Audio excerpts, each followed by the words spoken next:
No. Rhodri.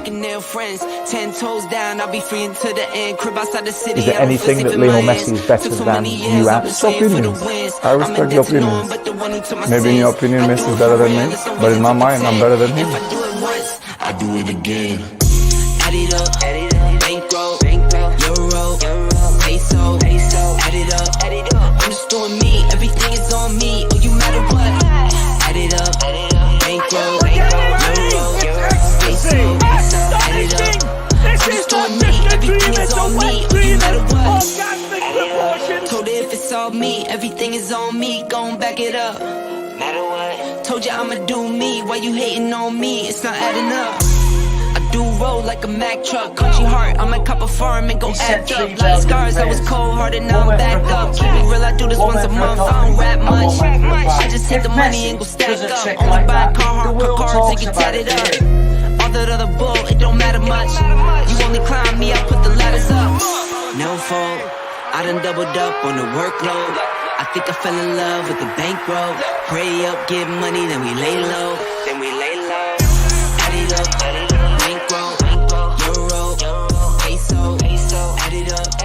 I'm just doing me, everything is on me. Oh, you matter what? Add it up.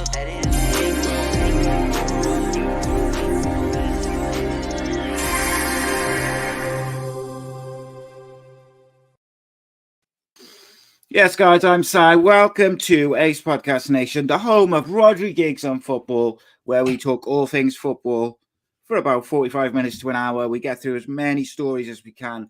But what I can say, without any hyperbole whatsoever, this is the most brutally honest football show that you will find anywhere. There's no agendas. There's no bullshit. We just give opinions based on outstanding tactical knowledge is what it is. Now, we give opinions, but we don't give no bullshit. As always, check out the Sports Social Podcast Network, who host our audio stuff. Check out, all the different brands, ExpressVPN, people like that, who support the channel. And, of course, make sure you got your tickets for the next Cardiff City Legends event, which is Darren Purse on the 1st of December. Still a few tickets left, so get them in. Come and join us for an evening of frivolity. I also have at least one more announcement about live events coming into Christmas, maybe even two. So lots of stuff going on. Make sure you get involved. Make sure you say hello. Make sure you join us. I am delighted, thrilled, exhilarated to be joined by former Aberystwyth Town forward. He also played at Salford City, FC United, Mosley, and other clubs. It is none other than Mr. Rhodri Giggs. How are you, my friend? Yeah, I'm good, mate. Yeah. Excited. I just excited. I'm an excitable chap. You know me, mate. I'm always full of energy, always chirpy, and today is no different. No, I've had an exciting couple of weeks. I've been speaking to people, moving, shaking, doing a bit of this and a bit of that. Got some exciting things on the horizon, and as always, I can't keep them a secret, so I end up telling everyone before it's announced. But there we go. How's your week been, mate? It's been good. Been all right. Average. Could be better. Could be worse. Like your golf, average. No. Nothing average about that golf, is there? Let's be honest. Exactly. I just walk up to a golf course now. I've not played for 2 weeks. Walk up to a golf course and shoot in the 70s easily. Come on. What's that on the pitch and putt down Porthcurry Park? Is it? No. These are proper golf courses, mate. No, I know. I'm only teasing you. I know you're a golfer. That's it's just the way it is. But you know, and if Jimmy Bullard wants to kick in, yeah, would you beat him? Oh, yeah. Wipe the floor with him. Easily beat anyone. What about what's his face? Who's been doing those pro-ams? Gareth Bale. Oh yeah, I beat him as well. In my mind, I beat him. I'm not going to go into it. I'm going to lose. You know, obviously, they might not work out that way, but I'm a 3-4 handicapper, so I'd take my chances. Interesting, mate. Interesting. So you do a lot of charity football matches, don't you? Don't you do any charity golf matches, like, you know, playing with the... charity golf? Yeah, I do charity golf. I've done some golf last week. Last year? What golf? Oh, this year as well, actually. Or was it last year? No, it was last year. No, it was this year. No, it was this year. I was at May, the Marriott. I've had a few nice golf days this year. Not a lot. You played at the Celtic Manor? Yes, a long time ago though. It was round near the Ryder Cup. What's that like to play at? It looks wicked. Like every time I drive past it, when you're up there and it's windy, it's always tough. But yeah, it's good. Nice, mate. So obviously it's international break, so we're going to fly through some stuff. One of the big stories in the last 24 hours, Manchester United chief executive Richard Arnold has left the football club. Looks like Jim Ratcliffe's 25% purchase in United is going through, and they're making some moves. Like I said to someone earlier, like Jim Ratcliffe's not going to come in, you know, whenever he comes in the next week or two to take over the football side and then put the people in place that he wants. He's going to have been working on it for the last few weeks, months, and he's going to put people in place. I think the favourite for the chief executive job is Dave Brailsford, obviously from Sky Cycling and worked at Nice, got a very big reputation in terms of improving sporting brands and on the field and off the field, or on the track and off the track. And then I've forgotten his name. What's the guy, the director of football guy who's coming? Mitchell. Jean-Claude. Yeah, Jean-Claude Blanc is the replacing. Richard Arnold's left. Then you've got Murtaugh. Not left. He's there to the end of the season. So you get a transitional period. I see. So you've got Richard Arnold leaving. You've got probably Murtaugh leaving as well, who'll be replaced by Jean-Claude Blanc. And then you've got I've forgotten his name, Mitchell, who's got an exceptional reputation as director of football and that side of things to do the transfers. Like on paper, it looks like they're making intelligent moves and moves that are well overdue for a club the size of United, no? Yeah, it's well overdue. It's well overdue. We've been through this over and over again. You know, people say, yeah, but you spent money. Yeah, but you spent money. These people have absolutely rinsed this club. I mean, rinsed it to where they can't rinse anything more. Now, they can't rinse it anymore, so the only way you can make money is by this or selling it. So, and this is the second best option. They'll probably make 500-600 million from it. Yeah. But let's remember, they didn't buy it with their own money. No, I know. From banks. Crazy. And that was for about 500-odd million. The debt is on 600-odd million now, 20 years later. It's incredible, mate. And to the point where they changed the rules, so you're not allowed to do that anymore. Training ground, 20-odd years old. It's just, yeah. And this is, you know, this club's going past us here on with the stadiums, with the training grounds. So it's remarkable, though, isn't it? The United, a club the size of United's, hasn't had a director of football for all this time. Like, I think they're one of the only clubs in Europe which hasn't got a director of football or like an equivalent, like a sporting director. It worked so well for one of the greats, because it worked so well for him. Obviously, they needed someone to come in for this, the modern game to help him out. But you know, the money's been there, but it's just the spent badly.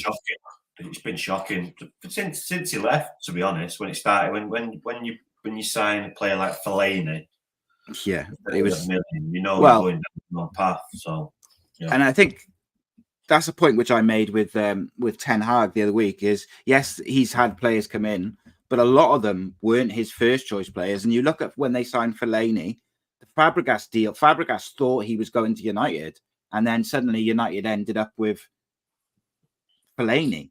So and that's almost like a common theme, that they'd have like this, you know, like a good target or someone who's, you know, at the top of their game or has got the potential to go on and be a top player. And instead of signing that player, they would sign a cheaper alternative who then was not good enough. And I think that's happened over and over again. And that comes from the people who are, that's not the manager, that is the people who are running it off the field. That is your Richard Arnold, your Ed Woodwards, your Murtars, your people like this, which is why they've needed a massive overhaul for a long time. And I think, look, don't get me wrong, Sir Dave Brailsford, sorry, he doesn't come into a club like United without a plan to improve it. Mitchell will come in and overhaul the way they deal with transfers. He is like the most highly rated director of football in the world, if not certainly in Europe.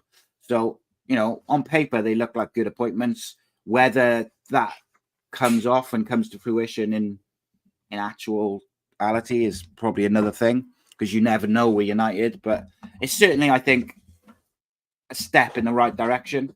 I think you can't really say, yes, it's going to work until it works. But can't be any worse, mate, really, can it? Like, then off the field, I mean.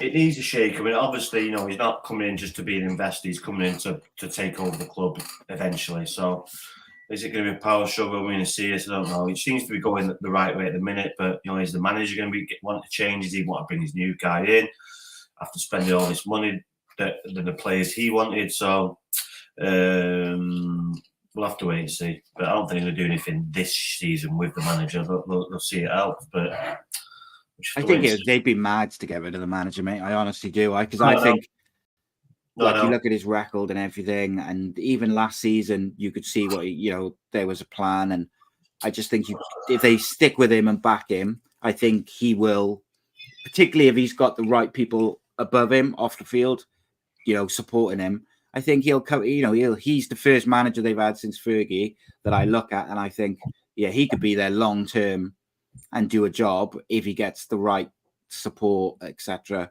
But the other thing is that if you're Sir Jim Ratcliffe, can you name me another manager in Europe that you'd say, yes, I would take him over Ten Hag, or even like maybe not one that you say, yes, you would take him over Ten Hag, but even just like would be maybe an improvement to outsiders? Because I can't think of one really.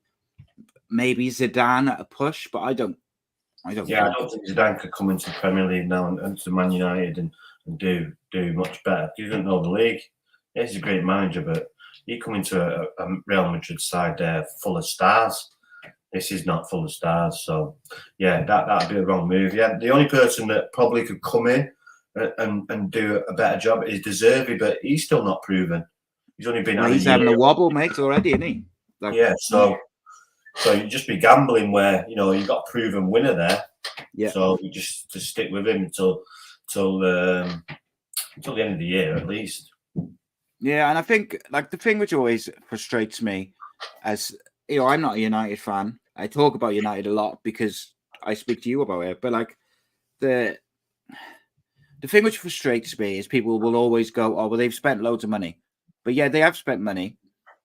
But it's not the Glazers who've spent money. They've literally rinsed the club dry to the point where the Premier League had to change the rules so it could never happen again. Like, that's how bad the Glazers model was. They've not spent any of their own money. They've just, even to buy the club. And I think anyone who's a football fan should not want that to happen to any club.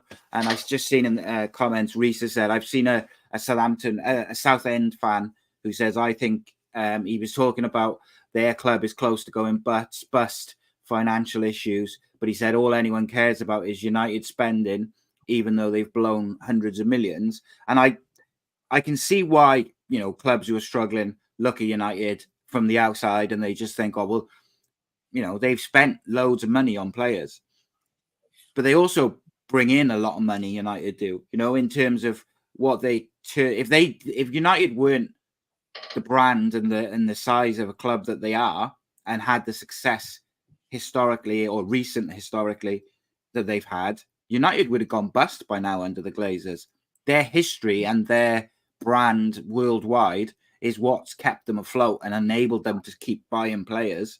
Yes, they've bought the wrong players. Yes, they've wasted money, But if they weren't as big as what they are, I think they would have gone, mate, you know, because the Glazers wouldn't save them, you know. Do you know what I mean? Like, if the shit hit the fan, the Glazers ain't going to dig in their own pockets and dig United out.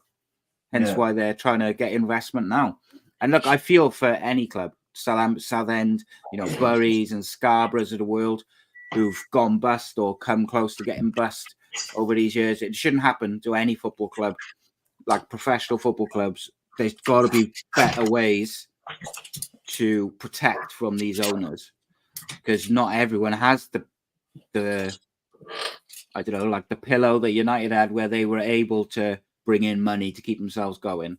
Like, not smaller clubs haven't got that. And the FA, the Premier League, they got to do better at protecting football clubs from these owners who are just rinsing the club of money, rinsing the fans of money, and then, you know, going bust. And it's the fans and the club which you got to pick up the pieces.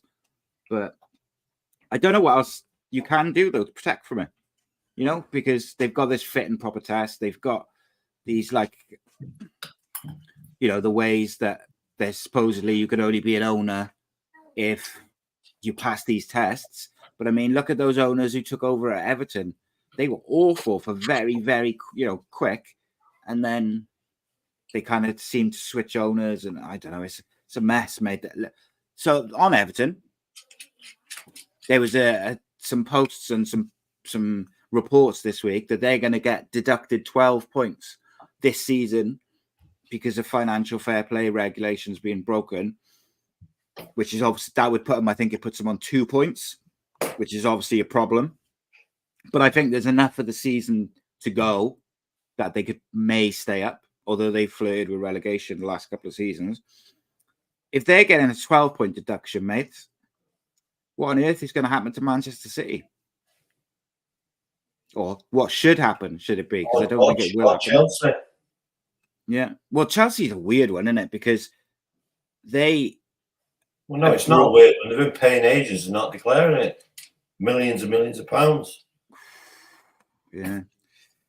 Oh, Ted Bowley or Todd Bowley is... It wasn't before him. It was Roman Abramovich, so it's nothing to do with him. It was in the Roman Abramovich area, so... Because I thought it was... You were referring to the fact how much they spent in the last 12 months. No, it's nothing to do with that. It's Roman Abramovich. I was listening to it on Talk Sport. The geezer was talking in detail where they found millions of pounds, at least £7 million paid to Eden Hazard's agent that was not declared. So that was, and then they go in to say that he was offered £6 million to Manchester United, and Manchester United wouldn't pay it. So then he went to Chelsea, and he was obviously the agent was given £7 million. So then he signed for Chelsea. So if they haven't declared there was much others as well, because it was like from 2005 to for until a long time. So it was on for like 10 years. So surely they'll get a point deduction as well, wouldn't they? Well, you would think, but you saw with City as well with 115 charges, but that's gone quiet all of a sudden. There's a lot of lawyers involved, and these have got millions and billions of pounds, so they're going to go on every legal loophole and angle they can get out of it. So it's not going to be something that's going to be addressed overnight. I've been waiting for a hacking claim that I've been dealing with for 5 years. It's still ongoing. We're speaking to the solicitor about it today. Some things just drag on just to come to the end, but they will come to an end eventually. So it's just waiting the process. And like with the City thing, it's like they've got a bottomless pit of money. So you'd think that they could keep it in court for as long as they wanted, can't they? They could just drag it out and out and out. And like you say, go for every legal loophole, every single thing.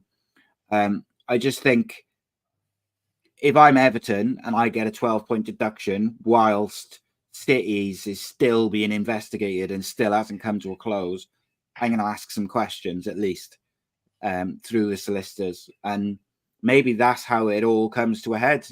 We've been saying or speculating for years that the bubble's got to burst at some point. It can't just keep going up and up and up in terms of transfer fees and wages and the rest of it.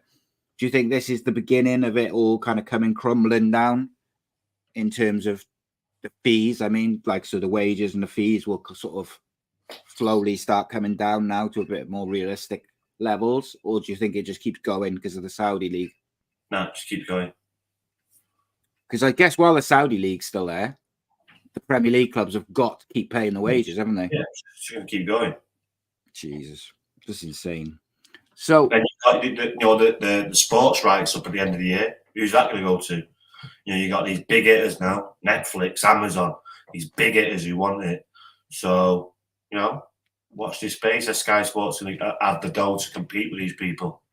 See, it'd be interesting what they do with football, because I've always thought that there's a potential for like a Premier League Netflix, if you get what I mean, like the Premier League having their own streaming service which just plays all the games and has all the historic games. You should do that, but I think on a Saturday they should do what the NFL do on a Sunday, where it's NFL Red Zone, when they have the games, every single goal that goes in, boom, they go straight to it live. And so you don't miss a touchdown, but in this instance it'd be a goal. So every goal that comes out, you see it live. Blah, blah, blah. But I know it's probably that'll never happen. But I'm quite surprised it hasn't happened. Because there's so much money involved now in these streaming services, you're going to have at some point where you can stream your team, but that's going to disadvantage some other teams because some teams are bigger than others. Yeah, this is the thing, isn't it? But that's what I mean. If there was like a general, like a Premier League streaming service, so everyone who watches Sky and whatever BT on a Saturday, Sunday, Monday, like you got a streaming service which you pay whatever £10 a month, and you have all the games live. You have you can go back and look at season 1999 or whatever and watch the games. Like, I just think that most football fans would pay that. And I think, is that more financially beneficial to them in the long run than like a big, like a 3-year multi-million-pound deal? I don't know. Maybe that's why it hasn't happened, because they make so much money from Sky and BT, and DAZN are going to come in there. But there's so many platforms now, so the Premier League in a fortunate position where highest bidder, they're all going to be adequate streaming service or channels, because these are big boys, the $1 billion companies or £1 billion companies. So I'm sure it ends at the end of this year, the Sky Sports. So it's interesting, isn't it? Because Sky for a few years was like the only one who was kind of into it. Then you had like Setanta Sports and BT. Then Amazon have started dipping their feet into it, and now DAZN want to get in on football. And you've got all these different platforms, like you say, which suddenly Sky haven't got as much of a stranglehold on it. So if Sky try and get like a cut price deal, they could end up with nothing. So it'd be fascinating to see how it goes, because I don't think DAZN are there for fun. They will try and get the big rights. Yeah, be interesting. Couple of comments. Todd Bowley's in trouble though, because Abramovich has disclosed the information to him during the sale, and it was all in the accounts. Then Bowley's people should have done a financial check. Yeah, I mean, I suppose that's what it might come down to, is if Todd Bowley knows. It's difficult, because this was a report that went back to 2005, so it's difficult. Yeah, it's going to be a tricky one. Like, realistically, mate, what would you be satisfied with in terms of if Man City get these charges proven and blah, blah, blah? Like, what do you think is a satisfactory punishment for Man City, being realistic and taking your red hat off? Like, what would you be not happy with, but like consistency? Whatever that punishment has gone out before, if it's happened before. If not, then set a precedent. Well, Juventus got. It can't be too. Pardon? Juventus got relegated, didn't they? Was that match? I think they were. Weren't they bribing refs and stuff like that? Yes, I think it was something like that. So I suppose that that is different. But then also, I don't know, not. But a point deduction. The fine's not going to touch the size. These multiple billions. So fine's not going to do it. You could. You could deduct points from. So if you say with Everton, they must have they must have some sort of formula for how they come to 12 points to deduct off Everton, right? So say it's, I don't know, you've broken, I don't know, 4 rules, and it's what I don't understand is that 3 points per rule break. If that means that if Man City have broken 115 rules, and it should be, whatever, then surely they've got to use that same formula to work out how many points Man City should be deducted. So, like, for instance, Luton had a 30-point deduction when they broke the rules. 30 points? I think so. I'm going to double check that. If someone said in the comments. But, yeah, it was match fixing for Juventus. But let me just look. What about Derby? Derby had a point deduction, didn't they? And paying over the odds for something. Yeah, it's not the same. The relegation is a bit too harsh, even though I'd like to see them relegated. I suppose it depends, doesn't it? And also, right? So say they got, I don't know, say they broke an X amount of rules, right? And they go back historically. What happens with those seasons? Like, do you deduct the points from those seasons? So if they finish top and then they... No, I don't think you can do that because you could jeopardise the brand of the Premier League. People losing titles and... Yeah, so it would have to be... All the titles, yes. So I don't think you can do that. All they can do now is punish them in the present. Yeah. I don't think you can go back because, like I say, it can ruin the brand. Right. So Luton were deducted 10 points by the FA for financial irregularities when dealing with agents, which was a few years back. They were then deducted a further 20, which was the most severe punishment ever handed out by the Football League because of a failure to secure an insolvency agreement that satisfied HMRC. So, right, so the president's the 10 points then, isn't it? Yeah, I got to say, the punishment which Luton Town got was outrageous. Like, it was well over the top for what they had done. Like, and the punishments can't. Everton can't get 12 points and City get 6. You've got to deal absolutely with not. Deal with these the same as well because one's bigger than the other. Or arguably, some people would say Everton's a bigger club than City, but that's for another debate. But, so if City got deducted 30 points, say just say they got 30-point deduction,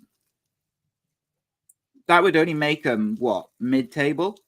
Say if we base the fact they get around between 90 to 100 points a season. Yeah, they could still win the league. I think it's unlikely they'd win the league, but it's not impossible. You say that. They were 10, 12 points behind Arsenal at Christmas last year. Still won the league by a canter. Yeah, it's true, isn't it? Imagine that 30-point deduction and still won the league. Jesus. Oh, 30 points. Yeah, that'd be a bit too. But what I mean is, like, 30 points wouldn't relegate them or anything like that, would it? No, I don't think 30 points. They'd finish outside Europe and 30 points. No, I have to see. 15 points would be more of a precedent, not 12, and then people will be wary to do it again. Not 12. Just throw 15 at them, bosh, or 20. Just a proper let's set a precedent here. This ain't happening again. Well, I think they've got to set a precedent in one way because people are clearly not taking this financial fair play thing that seriously because there's teams getting fined and deducted points and whatever. Like, fairly regularly, we seem to be seeing some teams getting punished. So if Man City have indeed broken 115 rules or charges, then they've got to set a precedent because if they let City off with like a big fine, even if it was like a £50 million fine, it's nothing to Man City, and I think that's when it's just laughable, And I think they've got to, if it's proven, they've got to really say no, 30 points or whatever amount of points, because otherwise I think you open the floodgates a little bit and teams will just not take it seriously anymore. I don't think they should be relegated unless the only time I think it should result in relegation is if it's proven that they've actually cheated. So, like in Juventus's case, where they were paying off refs and stuff like that, or if they were like a Russian job where they were doping all their players, something like that, I think can result in you should no. Yeah. But I just mean like that would be my personal precedent for relegating a team would be cheating in a way that affects the outcome of a match or matches rather than going over, you know, whatever budget's been set and paying agents and stuff. But I don't know, mate. I think the City one's going to drag on forever. I do think it will still be talking about it in 5 years' time. The other thing I think is I think Everton will be in a bit of trouble if they get 12-point deducted this season. And when you think how, and they've been pretty good lately, Everton have, but what are they on now? So they're on 14 points. So if they had a 12-point deduction now, bang, they'd be bottom of the league. And look, you know, their form's been better, but it hasn't been great. They've lost, or they've dropped points in 3 of the last 6. They've won 3 and drawn a couple, lost a couple. They'd be banging it again. And could they get out of relegation a 3rd time in a row? Not many teams do it 3 seasons in a row. I don't see why they do a 12-point deduction now. City's been going on for ages. Why would Everton get done automatically? When it's and maybe it's less complicated. Maybe that's the only thing I could think. But the lawyers, that's the one that drags it out, mate. It's not the complications. It's the lawyers looking in these loopholes and getting it adjourned and you know, these are smart people. They know what they're doing. You're telling me that Man City can afford better lawyers than Everton? Surely not. Lawyers, plural. Sad, though, isn't it? It should be just. I don't know. It's just. I don't want football to be decided by lawyers. Like the same lawyers, like the same law firm. Yeah, I suppose it could, couldn't it? Yeah. I mean, interesting. There was a comment I wanted to go to. I saw, which was interesting. I'm trying to find it now. Did you see? John Obi Mikel said his father was kidnapped, and Abramovich offered to make a call and send guys in from the KGB to get his father out alive. To go in and get him. Crazy, man. Yeah, you don't want to mess with that, do you? A lot of Russians coming after you. Yeah, it's the last thing you want. Yeah. Jesus. What was that random question, mate? What was the first football match you ever went to watch live? First football match I ever went to watch live. Would it have been a United match or? No, it wasn't. It would have been an England schoolboys match. Under 15s or under 16s schoolboy match. Brazil versus England. And I went with my dad and our kid to London. Interesting. We went to London. Yeah, it's a funny story. This is my dad. We went to London to watch this game at Wembley. We had this pepped out Fiesta Popular, and we were driving down, and it kind of cuts out. We're getting up towards the M1 towards London, and it cuts out in the middle lane, just stops. Anyway, pull over to the hard shoulder. Anyway, it gets going again. So we get to Wembley, watch the game, under 16s game against Brazil and England. Watching it, and on the way home, we're going home. Anyway, it's getting about 10:30, 11 o'clock at night now, and it's dark.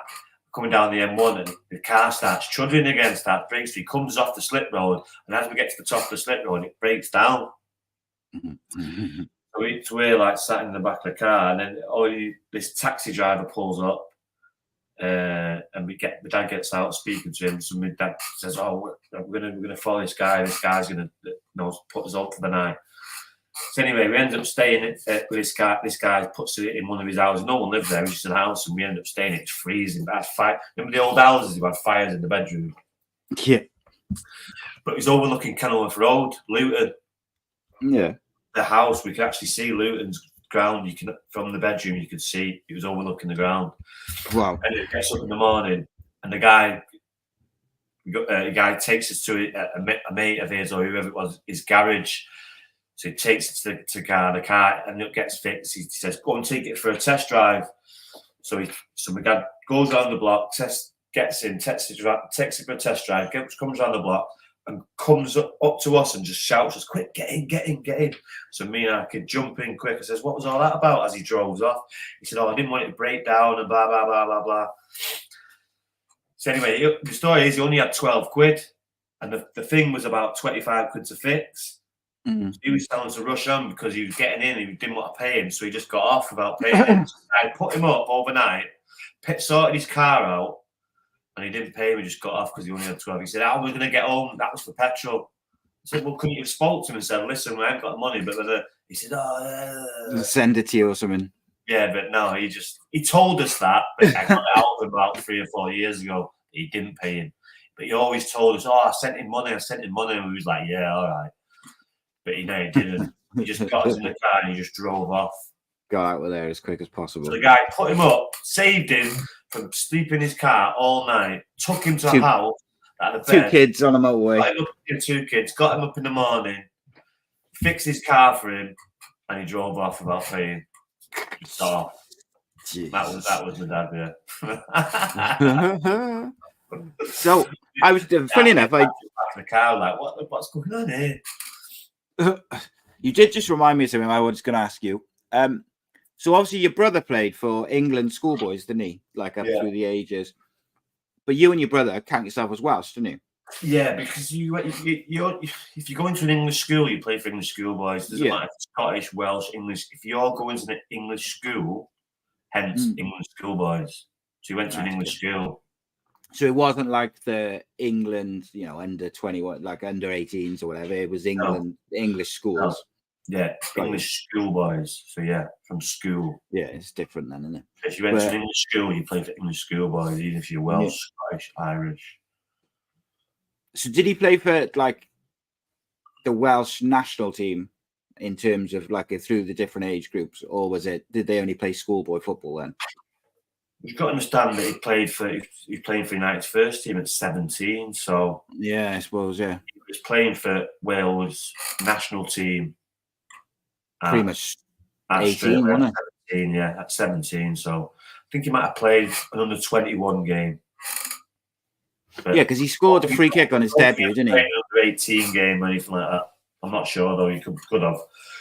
I don't remember. I think he might have played an under 21 game, but they was just to get fit or whatever. But no, because he was, training with United first team at 16, 17, 18. So then playing obviously in the first team at 17.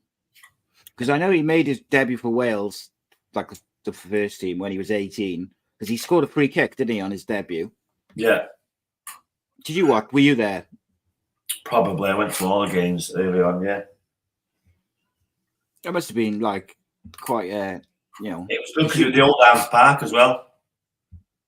Oh, yeah, of course it was. That must have been one of the... There kind of been that many games after that. No, Park. It was there wasn't, but yeah, it was at the Downs Park. That was a ground and a half, mate. That was. Ground and a half, that was. Do you know, what's your favourite ground outside which you've been to or played at, apart from Old Trafford?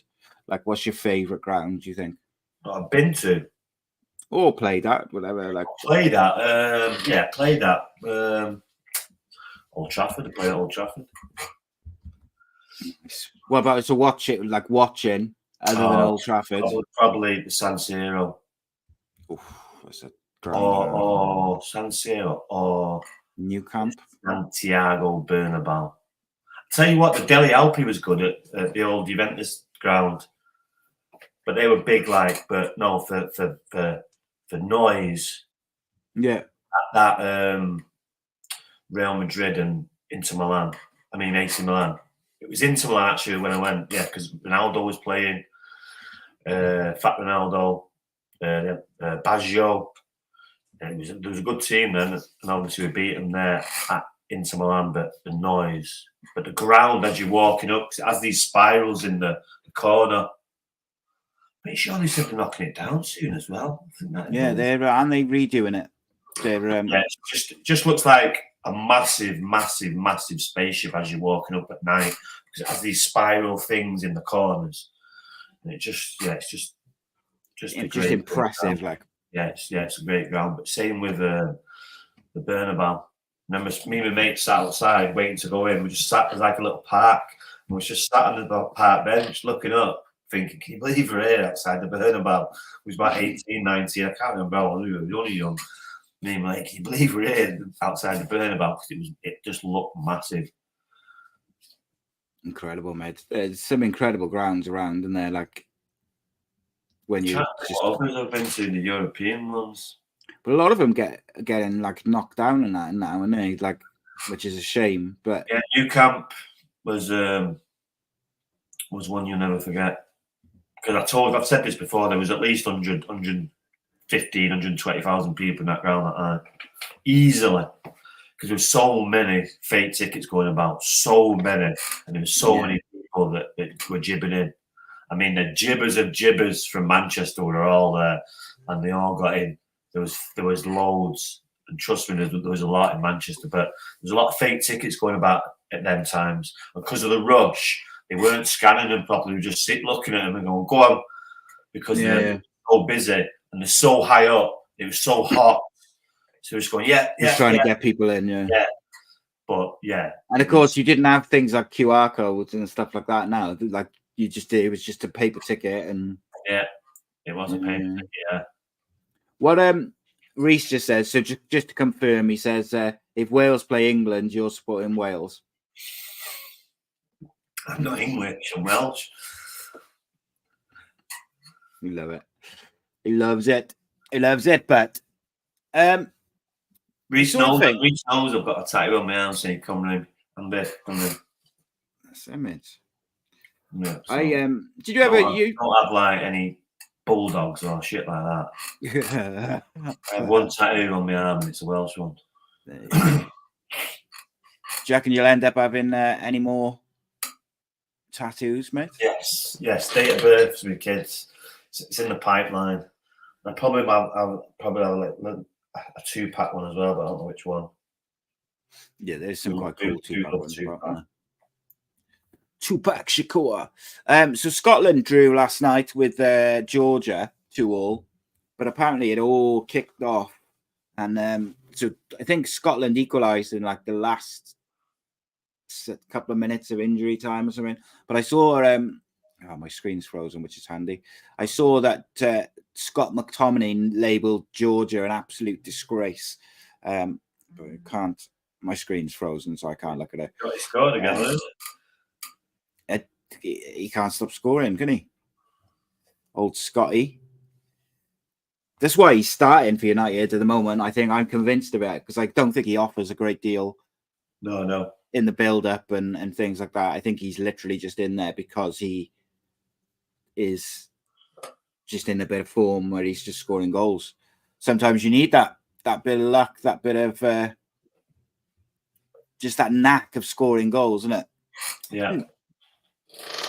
That was what I was going to say. So they reckon Haaland is going to be the quickest player to score 50 Premier League goals, or he either is or he's going to be 50 quickest player to score 50 Premier League goals. Do you know who he will beat, or if he has beaten it? Do you know who it is? Andrew Cole. Do you know he gets criminally underrated for what he did in the Premier League? Like when you hear people like the BBC and TalkSport and this and that and the other and Sky, and they're talking about the great strikers of the Premier League, they'll say Henry and Shearer. You never hear Andrew Cole mentioned, and I think it's quite shocking, mate. And even Dwight York, Andrew Cole, Les Ferdinand. There's a few out there. Kevin Phillips, Ian Wright. There's a few. Even Dwight York, mate, right? Dwight York in the 99 season. Talking these English ones now, but Andy Cole got them the 50 with Newcastle. He didn't get them United.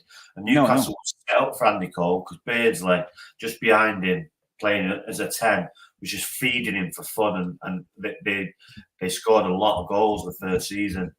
I remember when they scored a lot of goals in the Championship, and can they do that in the Premier League? And they did. And obviously that's when United bought him and Keith Gillespie went the other way. Crazy, mate. Have you ever seen Dwight York's stats for the treble winning season? Oh, he's unbelievable. Him and Cole were unbelievable. The goals that they scored, they were frightening me. Dwight York was a very, very, very good player. He was so strong, could hold up the ball. He wasn't slow. Plus, he was cool under pressure, would finish, take penalties, very good at heading the ball as well. But his hold-up play was very underrated. He was very, very, very, very good. So he's an all-round number. But he scored loads. He was like an in-between, like number 9, number 10. He was in between. And he scored loads against, for Villa as well. Before he went to United, he scored a lot of Premier League goals. That's why United bought him, mate, because he was scoring, because he could score goals. It was out of the blue as well, like 12.9 million at the time was a lot of money. We already had Andy Cole, Sheringham, and Solskjaer. So that's what I mean. But that forces. Them days you played partnerships, so in them days you wouldn't have 4 strikers like that at the club. It just wouldn't happen. None of them were playing. Dwight York in the 99 in the treble winning season in all competitions scored 32 goals. 29 goals in all competitions. But he also got. I'm trying to find. Yeah, he got a ridiculous amount of assists. I'm just trying to find them now. I'm sure I read somewhere that it was like something like 30 odd assists. Yeah, it would have been the same with assists as well. Absolutely. So that's 60 goals that he had like goal involvement in, which everyone loves to say now, which is absolutely insane. And then you've got on the other spot, his partner scoring 20-25 goals as well. And that's a mediocre season for him. But then he changed his games from just a striker to can drop deep and get hold of the ball and link up play. Because Andy Cole wasn't as good as he was when he worked on it. You could see him visually getting better and better. And I always become a better player because he could drop deep, get involved, and keep the play going. Where when he first came, he was just on the soldier number 9. So Dwight York in the treble won the treble. Had probably like 60 odd goal involvements that season. Who do you think won the Balon d'Or in 98-99? Oh, it'd have been someone from Juventus, like Zidane or Ronaldo, I don't know. But don't you think it's outrageous that's like that season? You understand 1998, France were the team. Who won? Yeah, France won the World Cup in 98, didn't they? They were a top side, so they were the team. So the top 10 was Rivaldo won it from Brazil, which I think is don't think. But he was brilliant though. At that time, he was playing for Barcelona. When we played against him, we drew 3 all back at the new camp. He scored 3 overhead kick. Really good player. Right, He was on fire around them times. But I don't know if you'll remember because you would have been young. Around them times, how old you would have been? I was old enough to drink, mate. I watched the 99. I watched the 99 final. You must have remembered how good Rivaldo was because he was good. Come on. Yeah, he was good. Ronaldo, and who was the other? Ronaldinho, and it. The 3 of them, they used to just. It was a period like 2 or 3 years. He was really, really, really, really good. So Dwight York doesn't even get in the top 10 of the Balon d'Or that year. He got 11th. Who? Dwight York was 11th. Jaap Stam was 12th in the Balon d'Or list. So it was Rivaldo, Beckham, Shevchenko, Batistuta, Figo, Roy Keane, Vieri, Veron, Raul, and Lothar Matthäus. That is one hell of a list, isn't it? Like when you look, they're like true greats of the game, all of them really. Which is quite mad, isn't it? Like when you look at it, like Schmeichel was 17th, Nedved was like 15th, and then when you go right down to the bottom in the joint 26th in the Balon d'Or list was Andrew Cole, Edgar Davids, David Ginola, Claudio Lopez, Roberto Carlos, and Marcelo Salas. They were bottom of it. Like that's an incredible list. Incredible list of players. When they say today football is better and there's better footballers, I disagree. Bullshit. I do too. Your brother was 21st, joint with Mario. He was injured a lot that season, to be honest. Was he ever? Yes, What was yes, he played a bit, but went before the Arsenal game when he got the goal against Arsenal. He'd been out for a month or 6 weeks with an hamstring injury, so he was just coming back from that. That's why he wasn't playing.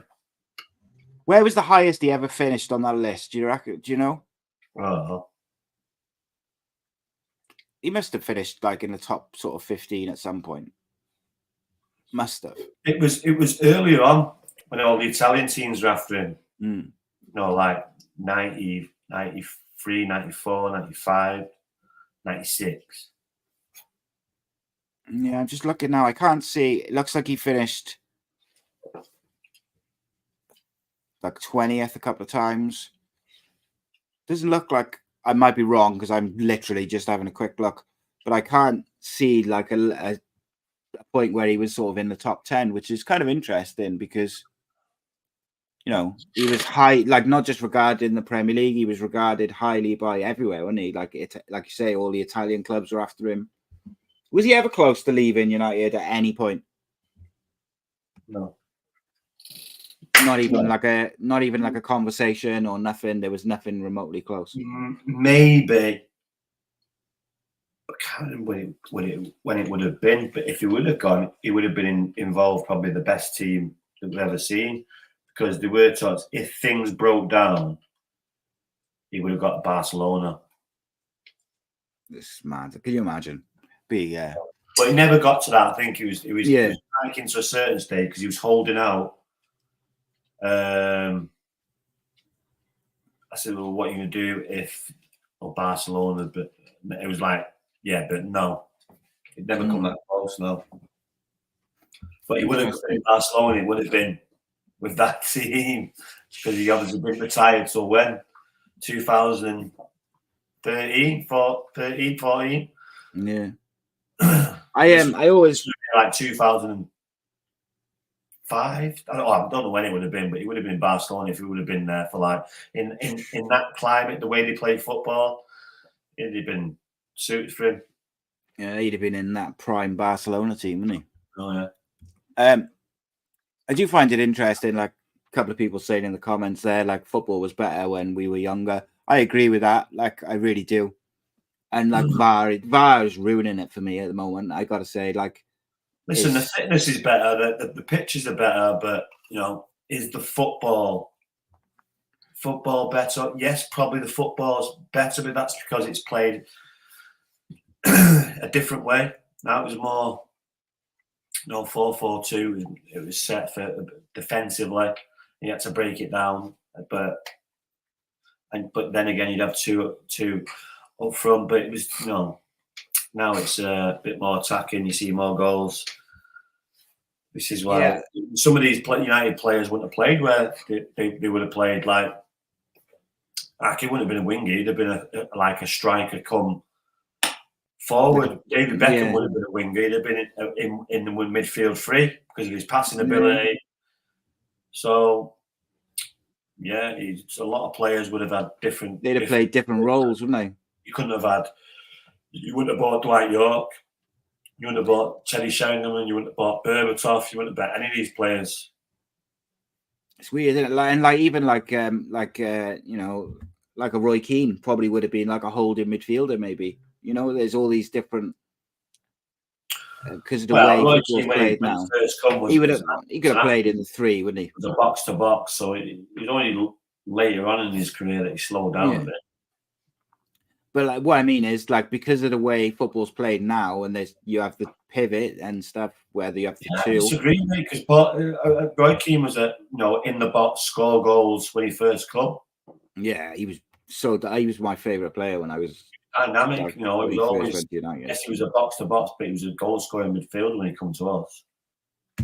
He was the king of arriving at the right time, like arriving late. And it was like a Frank Lampard. Yeah. I always remember when my old man when I dropped back into midfield, my old man would always be trying to coach me in like how to or when to arrive like late for the crosses. Don't be there waiting for it, like arrive onto it. And he always used to use Keane as an example of like just timing it to perfection, And I think he's massively overrated. But then I think like people like Gary Neville really underplay how good they were. Like Gary Neville he makes it seem like he was a pub player, and Gary Neville does. Like when you hear him speaking about his career on Sky and that, he really underplays just how good he was. And I think, look, I know Gary Neville was small, fat, but yet the best right back for a few years. So people like that, you've got to what's the word? You've got to respect him for the work they put in, because he was small, fat, basically a centre half, but that didn't work out because he was small. He wasn't the quickest, but still very good football brain, so hard working, dedicated, did all the right things, and went on to be one of the best right backs in the world. So you've got to respect him. If just a random one to finish, if you had to pick you had to pick one player to play in like a number 10 role, would you pick Kevin De Bruyne, Paul Scholes, or Del Piero? Paul Scholes. Interesting. I like it. Would you pick CR7 or the OG Ronaldo? Is that a trick question, that? People got a short memory, haven't they? They got recency bias big time. Yeah. Ronaldo all day, every day, and twice on Sunday. Is there any striker you would take above him? No. You think he's the greatest striker of all time then? Yes. I'm trying to think of a striker now who I think would be up there. One of the best finishers I ever seen is Van Nistelrooy. I think 100%. He was one of those strikers where when he was one-on-one with a keeper, he was you never thought he was going to miss. Yeah. But then equally, at the other end of the pitch, I always felt like when Peter Schmeichel was one-on-one, when I used to watch him as a kid, when he was one-on-one with the striker, I expected him to save it.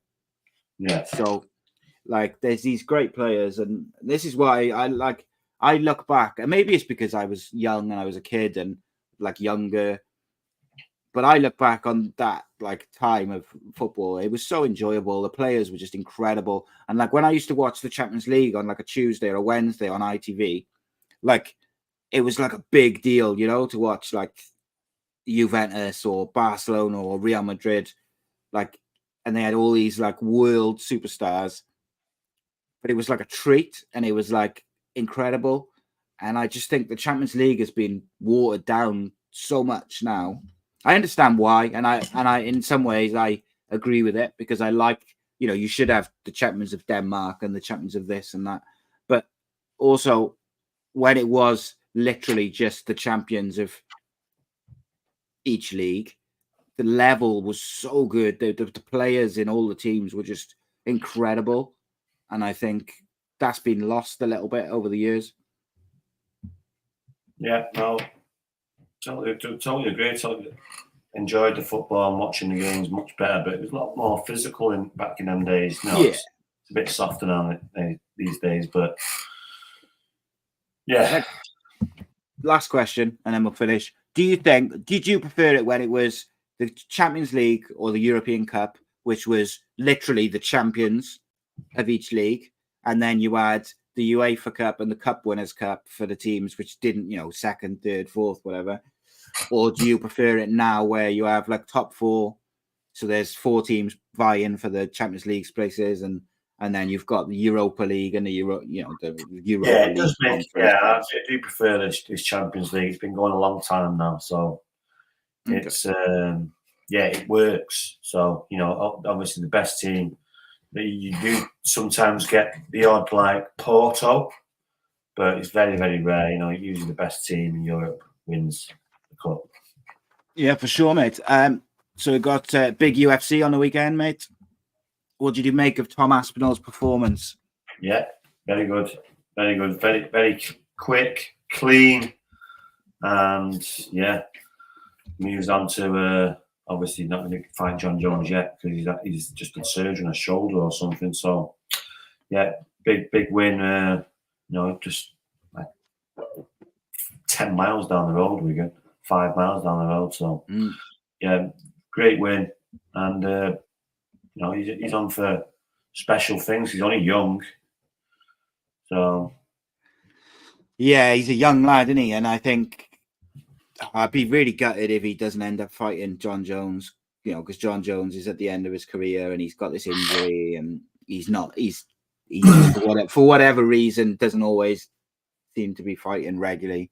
And I would like to see Tom Aspinall versus John Jones, like while John Jones is still good, you know? Yeah. But, this Saturday we got Brendan Allen versus Paul Craig. Oh, that'll be another British fighter. So looking forward to that on Saturday.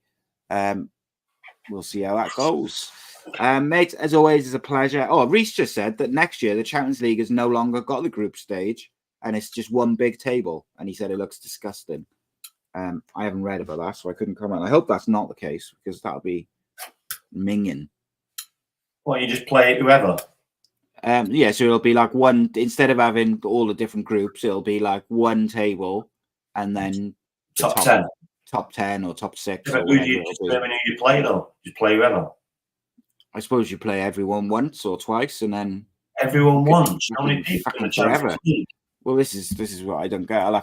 I'll do some research into that and we'll talk about it next week. That's not going to work. You're going to have a certain amount of teams that you play home and away in like a group stage, no? Yeah, I'm just going to have a look now. I don't know how that's going to work. Yeah, what I might do, mate. I got 96 points on the FPL this week, and you got 50. What I did say with the fantasy football is I said I'll find my login details and I'll do it properly next week because I haven't done it. I haven't done it since the start of the season, so I need to do it. Did you say I'll have loads of like transfers as well that I can use? Is it?